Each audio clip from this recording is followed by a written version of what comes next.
Greg Peterson here, and I want to thank you for listening to the Urban Farm Podcast. We wouldn't be able to keep doing these great shows without you. So as a token of my appreciation, I'd like to offer you access to a list of our top 10 episodes I personally find most inspiring. If you enjoy the Urban Farm Podcast but don't have time to listen to every one, then you will love this list. Although all our guests have great information to offer, if you are short on time, these 10 are must-listens.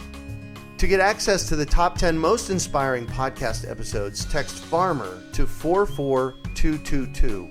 That's FARMER to 44222. And enjoy listening. You're listening to the Urban Farm Podcast, your partner in the Grow Your Own Food revolution. Whether you've just been introduced to urban farming or you're a lifelong advocate, we're sure you'll leave feeling more informed, equipped, and empowered to dig deeper into the soil of your local food economy. With you every step of the way, here's your host, Greg Peterson. Today on the Urban Farm Podcast, we have Petra Page-Mann of Fruition Seeds to talk about her experience with organic seeds.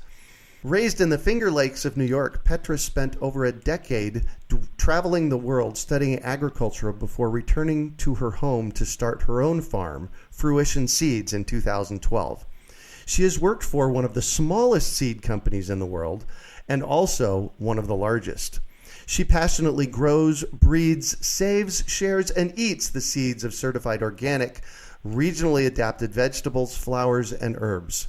If she's not farming, she is singing, on her bike, hunting mushrooms, or sharing a feast with a friend. Welcome to the show today, Petra. Why, thank you. It's my pleasure. Absolutely. So I shared a bit about you. Can you fill in the blanks for us and share more about the path you took to get where you're at now? Absolutely. It's rather funny to say now. I'm 33 years young, and it's easy in retrospect to see how there's this, all these dots, and here's how I connected them. And I just want to say from the outset that there's lots of dots, and I'm still connecting them. And if there's any pattern, it's hilarious, ironic, and maybe a little bit intentional, but mostly just marvelous. And I have a lot of people to thank. Wow. So I started saving seeds when I was a little girl here in the Finger Lakes in Naples, in my hometown, 10 minutes from where I currently am speaking with you. And my father always had this big, beautiful garden. And so I helped him plant seeds, and every year we would save a few seeds as well. And I didn't think much of it as a child. It was just something that we did. We also climbed mountains, and we went to big museums, and we ate really good food, and I took all of these things for granted. And so my first seed-saving experiences were just happenstantial as a child.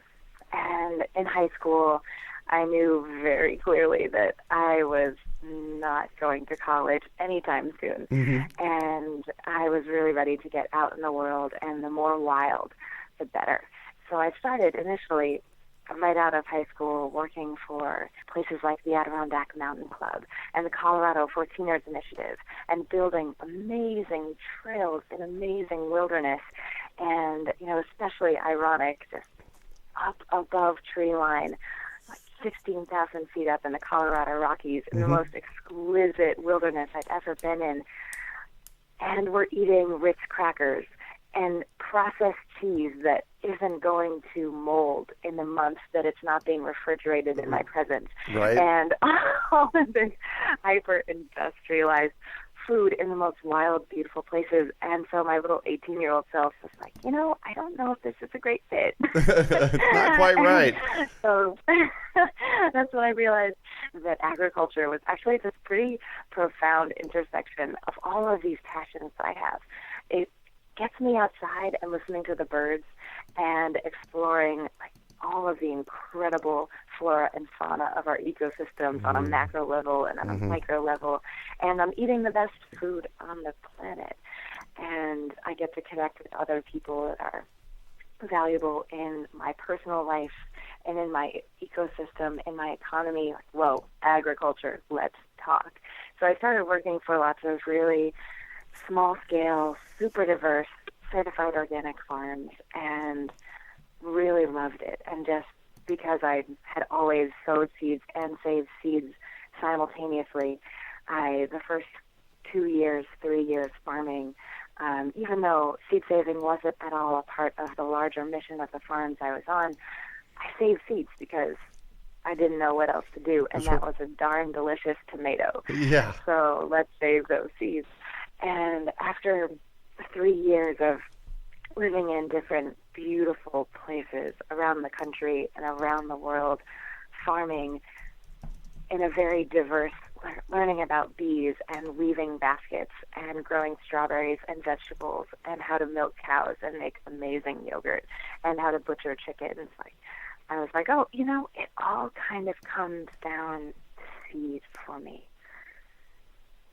Every question I found myself asking was really deep at the root of that question. Like, how does it relate to genetic diversity and the resilience that comes through that diversity, or lack of resilience that comes from that genetic diversity?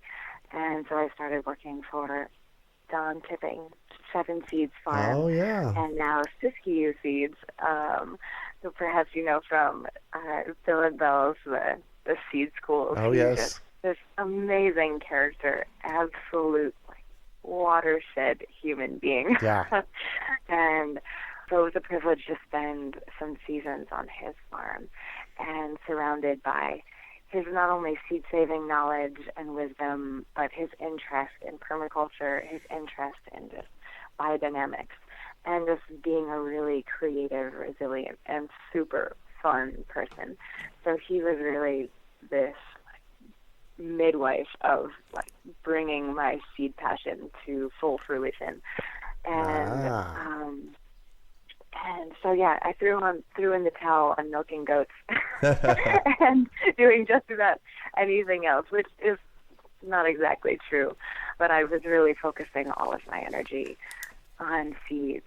And so I decided to move back to the Finger Lakes in 2010. I'm really interested in, if you can keep your passions and energy local over the long term, travel by all means. But if you come from a place and have some rich roots, nourishing those roots is such a gift to yourself and your community and the world. So I decided to return to the Finger Lakes of New York, and it was really fun. I worked for Bijo for a year, which is this company in Holland that is the third largest seed company in the world. And we all, know Monsanto has a bad rap, but there's plenty of other companies that are doing plenty of less than savory things.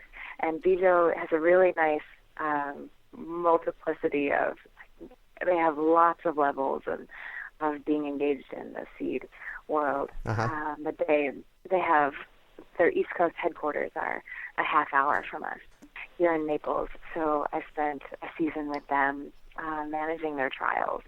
And nice. Was thoroughly learned so much and was thoroughly galvanized that regional seed companies and regional seed saving and sharing seeds on a more bioregional level is really important and really going to play a huge role in humans being able to continue to persist as humans on planet Earth. Yeah. And I spent a couple semesters studying genetics at Cornell as well. Oh, nice. I was very fortunate to talk myself into just taking some classes and not being enrolled in any formal program. I didn't fit into their genetics or any kind of program. But I developed some really rich relationships with some really amazing professors and learned a great deal. So also, when I was in Ithaca, I went out dancing one night and proceeded to meet Matthew Goldfarb. And other women like meet men, and like a year later there's a child involved. And I happened to meet Matthew, and less than a year later we had an LLC called Fruition Seeds. And Nice. I had been dreaming for 7 years at that point of like having a seed company of my own, and Matthew had been in agriculture for 20 years and had all of this incredible experience, and grew up with Brian Campbell of Uprising Seeds, one of my great seed heroes. So as soon as I found out that he knew Brian Campbell, I was like, oh no. Within 20 seconds of meeting Matthew, I was like, oh, hold on. And you met him in a bar? I met him in a bar, yeah, which is hilarious because neither of us spend any time in bars. Right. But we met dancing in a bar, and less than a year later, we had Fruition Seeds. Nice. And so that was the end of 2012 that Fruition Seeds came into the world. And we are focused on growing organic seeds and regionally adapting those seeds to thrive in the short seasons of the Northeast and northern climates in general. Yeah. So we collaborate constantly with Cornell University, with over a dozen local organic farmers, with other school groups, with food banks, with basically anyone who is really serious about food and food systems and has a need that our abundance can fill. Nice. So we're endlessly, it keeps me jumping out of bed every day to be working with chefs and to be working with the endless layers of people interested, engaged, and invested in our food system, which is basically all of us. Right. And as more and more people are becoming aware, I can't imagine, as for all the chaos of the 21st century, I'll totally take it for how interconnected we are and how we all have this sense of significance in connecting and doing what we love. Oh, there you go. So you've mentioned a couple of times, Petra, this whole notion of bioregional seeds. Tell us about them, and why is that important? So I'm a little biased why bioregional is important, and here's part of how I think about it. I grew up in the Finger Lakes of upstate New York, thinking that there's 4 seasons, that there's very clearly spring, and then there's summer that's followed by winter, with fall in between where all the leaves fall off the trees, and there are very distinct plants of this place. And as I travel around the country and around the world, I'm consistently blown away by the diversity of plants and animals and life on this planet. And so as we travel from different places, sometimes even here in the Finger Lakes, I'm in a valley. Over 1,000 feet above me on the top of the hillsides are dramatically different plants. Yeah. We have 4 different farms.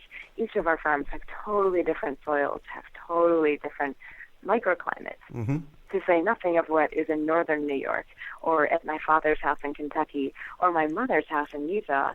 So the plants have adapted to every ecosystem on this planet, and they're constantly challenged to continue doing it even better than the last generation. Oh, yes. They have no choice.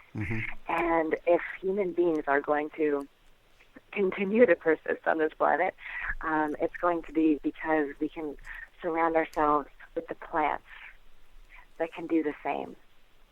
Whether it's food plants or what we clothe ourselves in, the medicine, everything around us, including us, needs to be of place.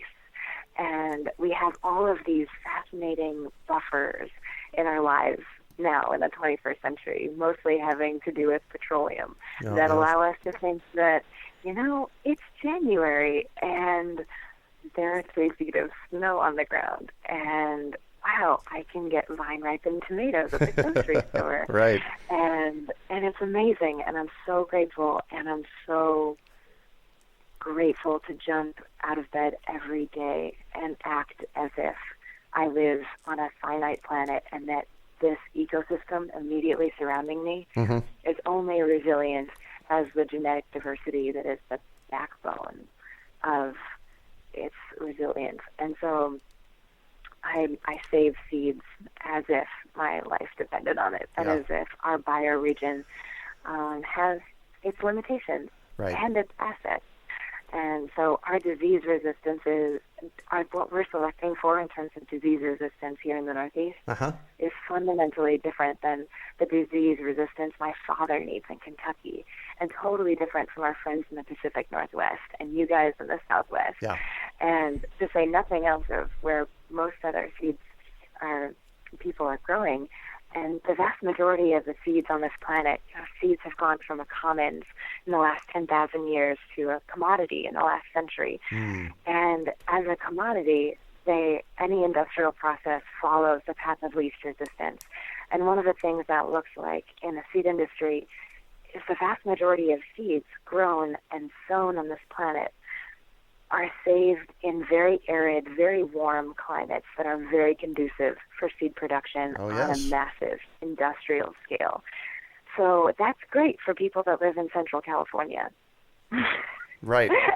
And anywhere else, you have seeds that are good enough, but you probably have never actually sown a local seed. So in the same way that if you'd never eaten a fresh head of lettuce out of your garden, of course what you find in a grocery store is good enough. Yes, of course. But once you have a sense and get that reference point, it opens up this whole new world. Yeah. And so I'm really looking forward to seeing in my lifetime how regional adaptation plays a role in our food systems, in our seed systems, in our economies, and in our culture. So what happens to a seed? So if you send me one of your seeds, you're in upstate New York, I'm in Phoenix, Arizona. The seeds are going to grow here, right? Absolutely. So what happens to that seed when I get your packet of seeds here and I start adapting it to my area? What are the kinds of things that can happen? Well, I'm personally not qualified to say anything can happen. And I've learned a lot in my life that my imagination is exceedingly limited. So the more open my imagination can be, the better off I am and the whole world will be. But it really depends, of course, which is kind of annoying of an answer. But here's the thing. There are so many. Fruition Seeds offers over 350 varieties of vegetables, herbs, and flowers. They're all regionally adapted to the Northeast. And a great deal, they're all going to sprout in Tucson. And some of them are truly going to thrive in Tucson. Others of them are going to be like, well, I don't know. We can give it a try, and they'll do it. Others of them will just not get that far before they just give up the ghost. Yeah. The ones that are going to do really well are things like peppers, tomatoes, corn, things that came from in their deep ancestral memories of being alive on planet Earth. They spend most of their time alive in the tropics or in the neotropics, so they have this innate sense of, okay, we can do this. It's easier for them to revert back to their ancestral climates than others. And also in terms of it, so it very much depends case by case. But overall, as you can see by our industrial food system, being able to survive and in fact thrive, for as much as there are some really big issues with it, we can't deny that there are however many billion people on the planet, and most of us are eating to some degree. It's kind of amazing that there are seeds that can be that transferable.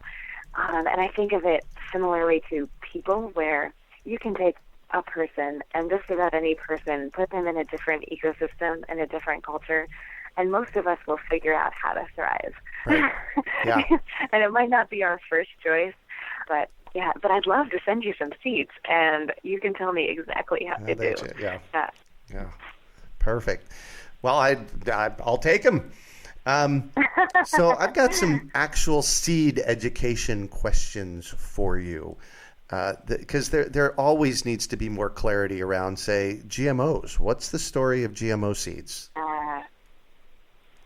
The story of GMOs is that we have an industrial food system, so our seeds reflect industrial needs rather than human needs. And the story of GMOs goes back to the 70s, and basically looking at chemical corporations, seeing that seed has, as a commodity, has a great deal of potential for profit.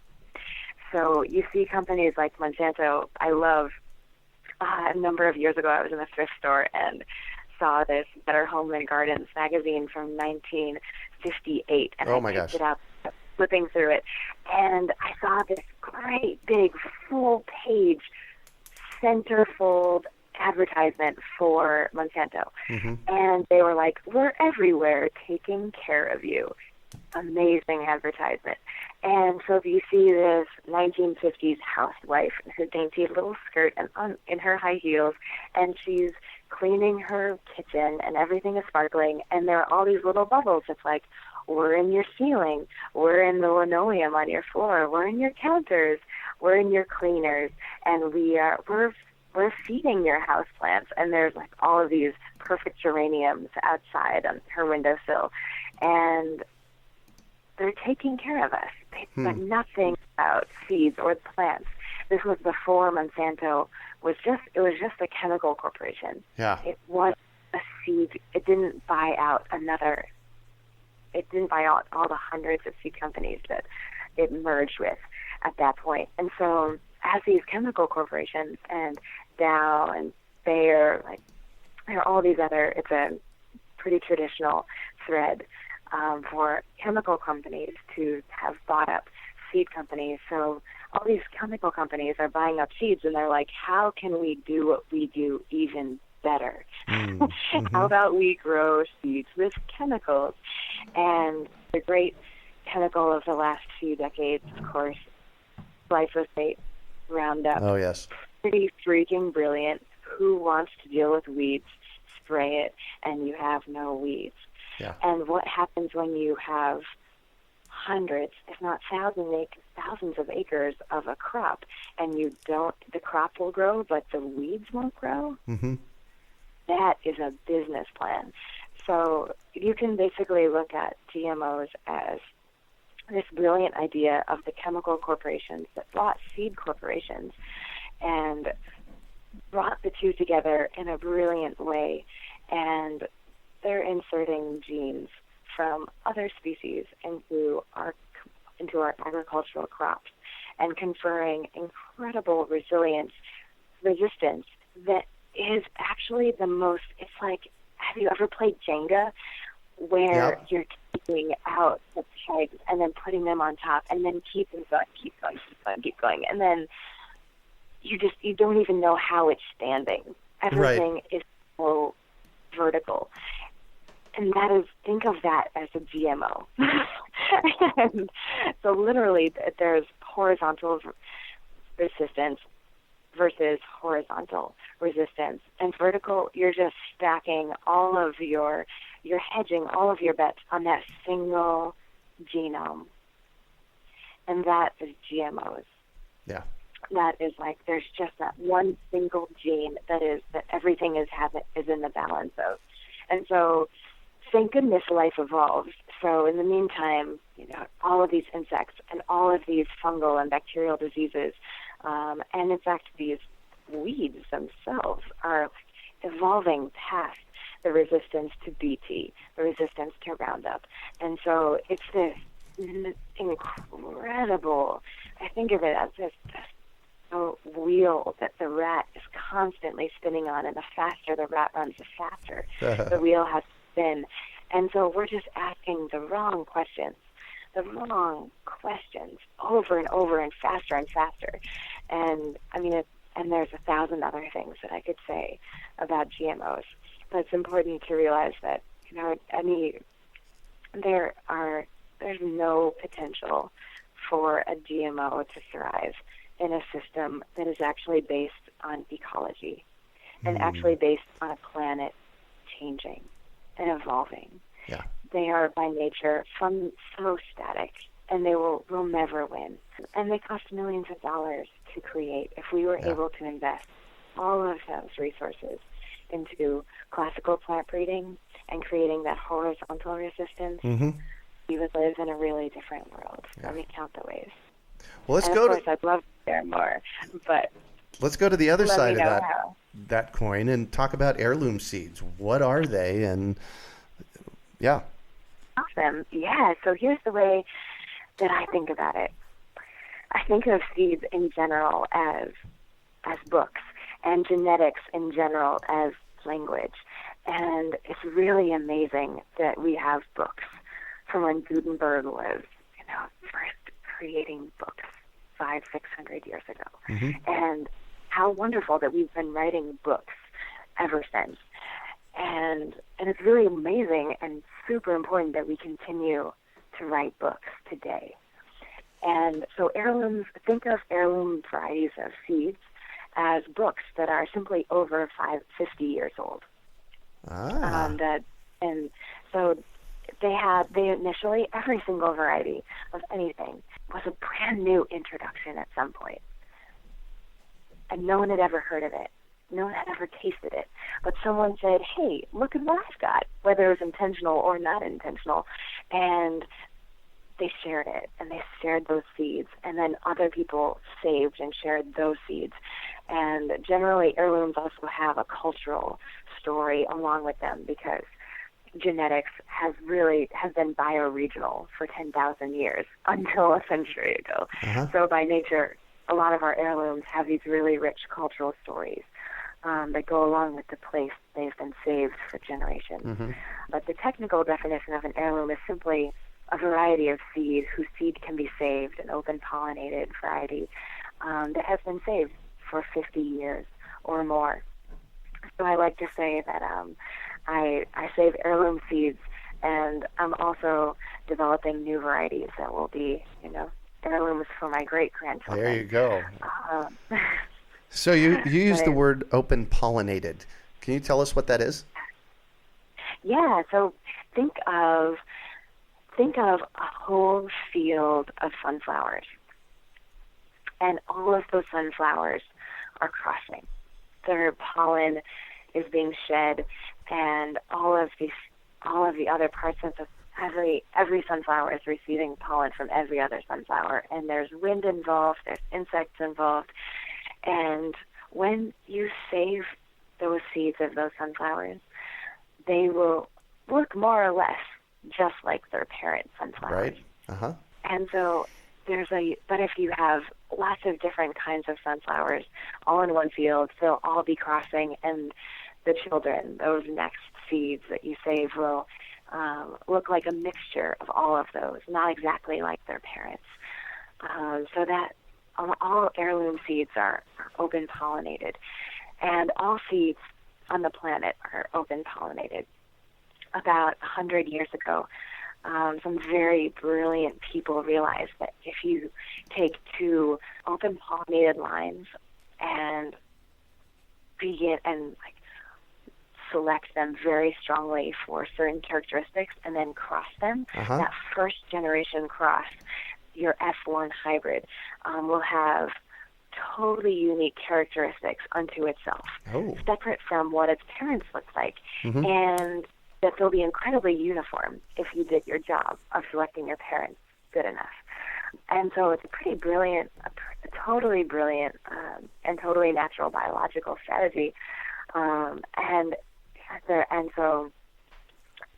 seed companies also realize that, if people can't save the seed, they'll have to buy it from us every year. So we should really invest in this kind of seed saving and seed development.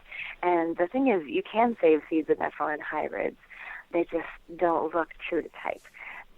Those children will look pretty different from their parents, and sometimes wildly different from their parents, which is good news and bad news. Nothing is purely good or bad.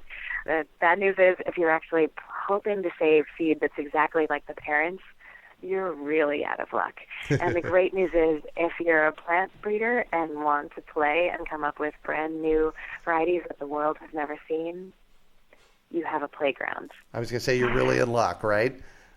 Yeah. Yeah, you're really in luck. Yeah. Cool. So I want to know what your favorite seed story is since you've started this game. Oh, wow. There's a lot of them. What a wonderful question. I wish we could do this every week and I could tell you a story a week. I'm incredibly fond of this pepper called Habanero. Ah. So Habanero is the heatless habanero. Oh, wow.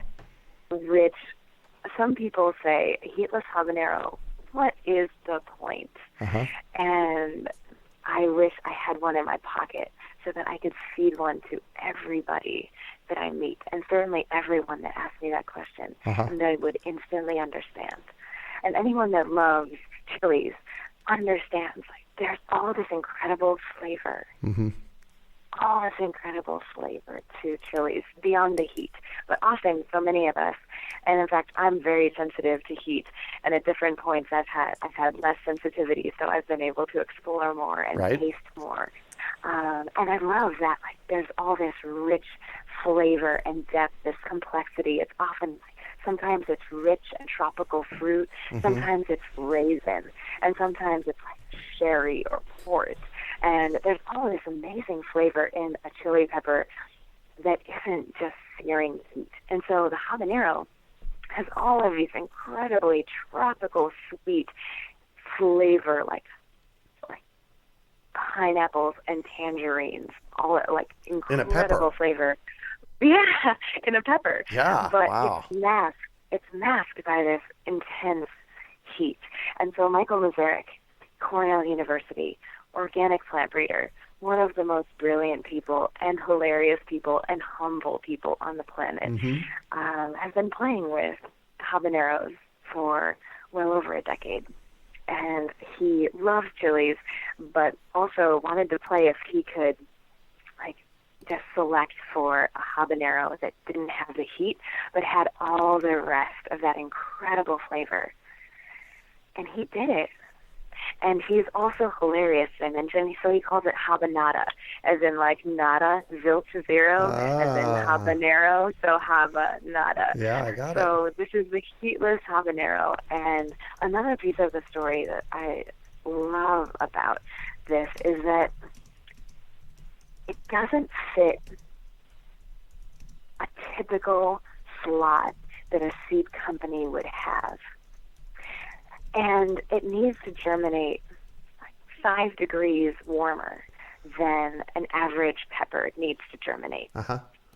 So all the seed companies that he's ever worked with and invited to taste and invited to offer habanero, for years and years and years, he's been trying to find in vain a company that would be excited and offer habanero. And because it didn't fit these very industrial standards for what makes a seed that a seed company can offer, it didn't already have a SKU in a supermarket. It didn't already have a place in their catalog that they could replace something else with. And it didn't technically meet the USDA germplasm standards for classic germination. And so it had all of these little hiccups that prevented it from being shared with the world years ago. And so here comes Fruition Seeds, and we're this little seed company in the Finger Lakes, and we think regional adaptation is important, but we're all about flavor and eating and organic systems. And so we meet Michael, and he's like, you guys, check out this pepper. And we taste this pepper, and Matthew and I looked at each other like, what else are we doing with our lives? Yeah, no kidding.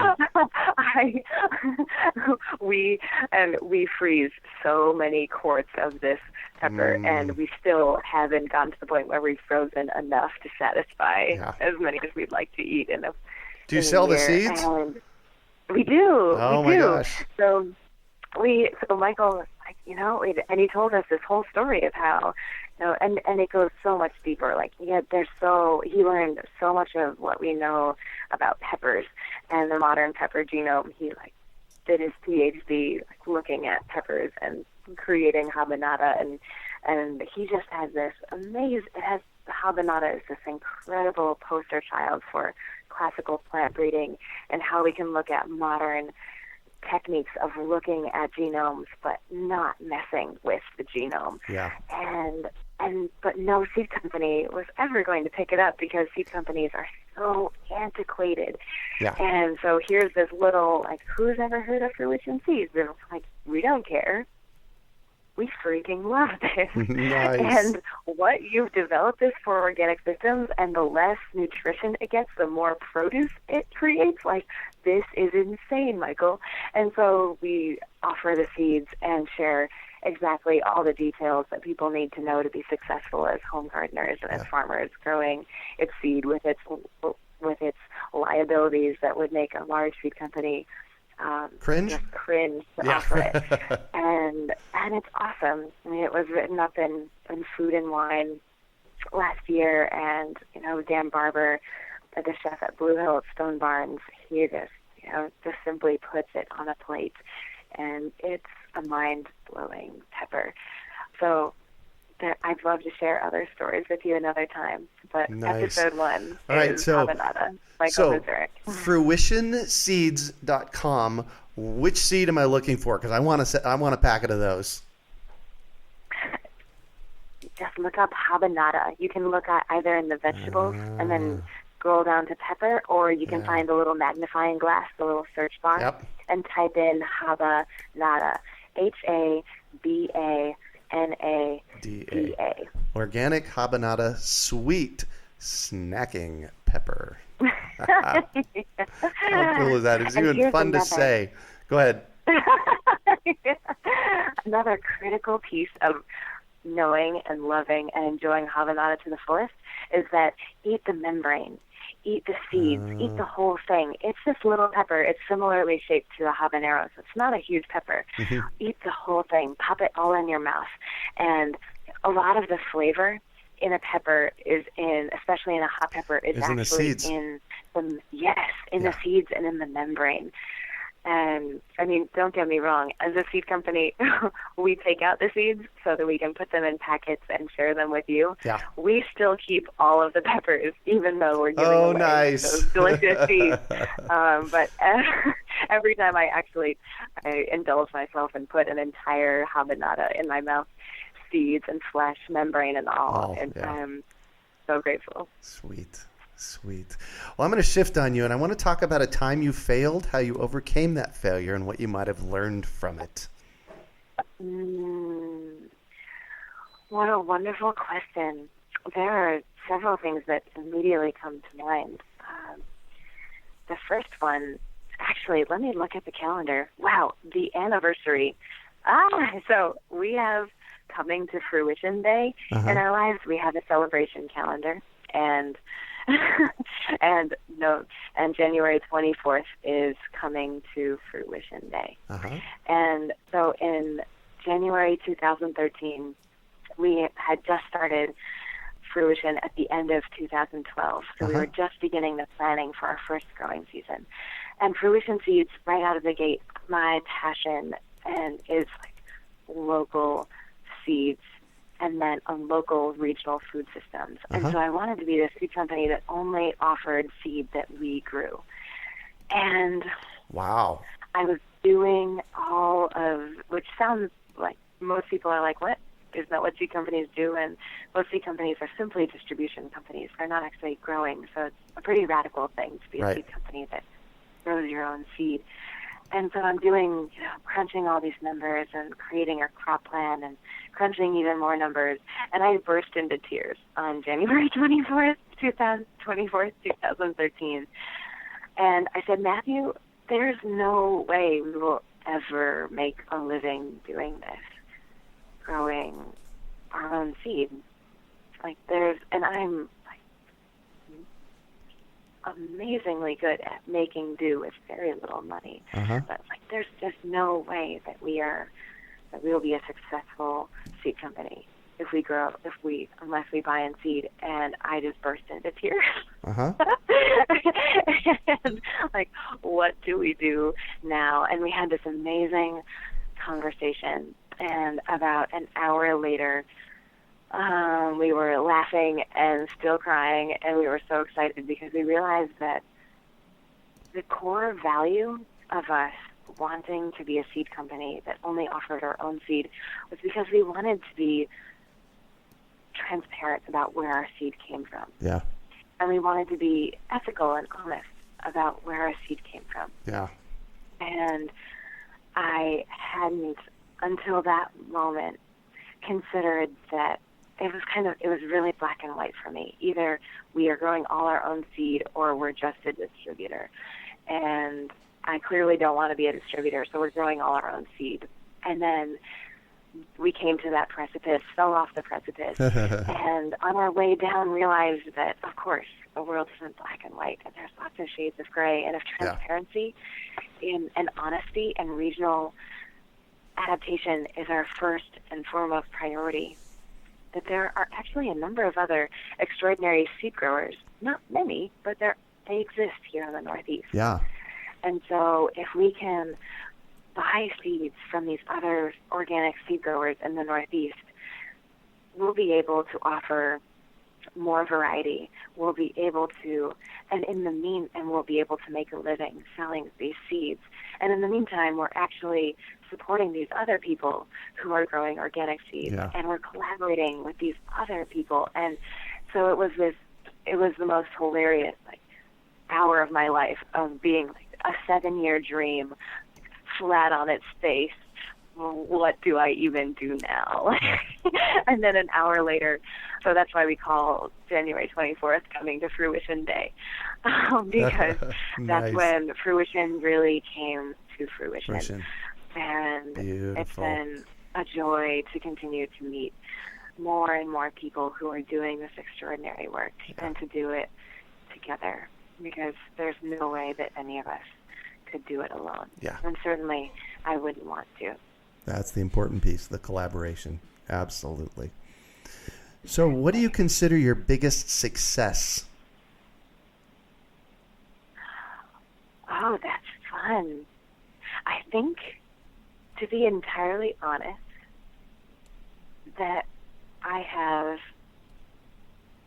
employees that come to work every day that are smiling and give themselves so selfishly to Fruition Seeds, and that I every day jump out of bed and am so excited to just get up and do it again and hope that I get to do it another day. But to be offering opportunities to other people to share in this work and to be successful enough that I can respect and support people not only through inspiration and through education, and not only through just great, resilient seeds and collaboration, but through actual dollars, paying them to grow and learn and become their best and highest selves in the context of a seed company. It's an extraordinary privilege. And so making this Fruition Seeds family a really viable, vital, and ever-growing, and yet really human scale operation, and is beautiful. One of many successes, Beautiful. But perhaps the most important one. Yeah, I hear deep gratitude in that. It's true. I couldn't do it without him, and wouldn't want to. It's so much fun. Yeah, no kidding. So what drives you? I love to eat, to be honest, and I love to share food with people that I love. And so all the time, people ask me, like, why seeds? Why seeds? And it's really because seeds grow into things that I eat, and eating is just a whole lot of fun with people that I love. Yeah. And the deep magic in all of that perhaps drives and fuels the conversations and the deep gratitude of sharing meals with people that I love is that we can do it again and again with seeds that we can save and that future generations can save, and that people all around the country and all over the world can begin to regionally adapt to their own needs. And so the magic, the simultaneous, like this joy in the present moment of sharing something so exquisite with people that I adore, paired with knowing that it can all happen again and again and again, and that's what seeds and life on Earth does at its best. Yeah. Beautifully said. It's a good feeling. Beautifully said. Thank you. So I'm all about education, and I have to know, is there a book that has been influential for you in this process in your life? Yeah, I recommend poems. Oh, nice. All right. I have many marvelous poets that I would love to recommend, but I'd like to recommend two to you this evening. One being the ancient Sufi poet Rumi, and the other being the Palestinian-American poet Naomi Shihab Nye. And I cannot recommend, in terms of like more practical seed education, John Navazio wrote The Organic Seed Grower a few years ago. Yeah. And it is a beautiful book. It is also an exceedingly practical book. And it's also very entertaining to read. And it is full of very practical information, as well as like deep, rich kind of laying the framework for why this is important, as well as the part that I use the most all the time is, just seed-borne disease. He has this amazing glossary in the back. Yeah. And so it's really comprehensive. It's not just, here's what you should keep in mind to save a seed of lettuce. It's like, how can you go down that wormhole? And it's really, so John Navazio, The Organic Seed Grower, essential reading for anyone saving seed on any level. Yeah, perfect. So what one final piece of advice do you have for our listeners? If it's not fun and if it's not delicious, at least 80% of the time, it's just not worth it. And try it from another angle. Yeah. Be happy. I tell people all the time, I have a choice when I get up every morning to have fun and be happy or not. I'll take happy and the fun. Yeah. You're right. Yeah. Every time. And there are definitely times when it's hard. And that's why I try to be gentle with myself 80% of the time. I want to be having fun. Yeah. And surrounding myself with people that remind me how to sing again and remind me how to smile again. Yeah. I'm so grateful to be part of a wide community of people. Yeah. And now you're included, and I'm so grateful. Well, thank you. Thank you. Right back at you. Well, thank you so much for joining us on the show and sharing your experience with us today, Petra. It has been a treat getting to chat with you. My absolute pleasure and huge privilege. Don't be shy. So how can our listeners get a hold of you?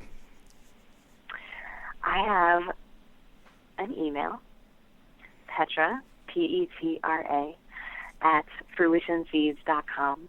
I also have a website that's full of not only just awesome varieties that you can grow, but tons of seed-saving information and lots of fun YouTube videos and some very silly songs about seed saving and growing organic food in general. And you can also stop by our farm. We have a beautiful farm and a beautiful farmhouse that has a beautiful kitchen and plenty of places for people to lay their heads. And I really love it when people stop by and say hi and spend some time. So I invite you all to check out our website and use it as a resource, and to email me anytime you have questions or inspirations or find your new favorite poet. And I, of course, would love to see you if you're ever in the Northeast, ever in the Finger Lakes, ever in Naples. Consider our farm a place to come stay. Perfect. That's Fruition, Fruition, seeds.com. And you can also find show notes from today's podcast at urbanfarm.org/Fruition Seeds. Well, that's it for today. Thanks for joining us on the Urban Farm Podcast. Greg Peterson here, and I want to thank you for listening to the Urban Farm Podcast. We wouldn't be able to keep doing these great shows without you. So as a token of my appreciation, I'd like to offer you access to a list of our top 10 episodes I personally find most inspiring. If you enjoy the Urban Farm Podcast but don't have time to listen to every one, then you will love this list. Although all our guests have great information to offer, if you are short on time, these 10 are must-listens. To get access to the top 10 most inspiring podcast episodes, text FARMER to 44222. That's FARMER to 44222. And enjoy listening. We hope you enjoyed today's episode of the Urban Farm Podcast. Remember to listen 3 days a week for tips, advice, and resources to help you on your journey with urban farming. You can find us on the web at urbanfarm.org or send us an email to podcast@urbanfarm.org. In the words of Vincent van Gogh, great things are done by a series of small things brought together. Be encouraged that with each lesson learned and skill developed, you are one step closer in the direction of your dreams.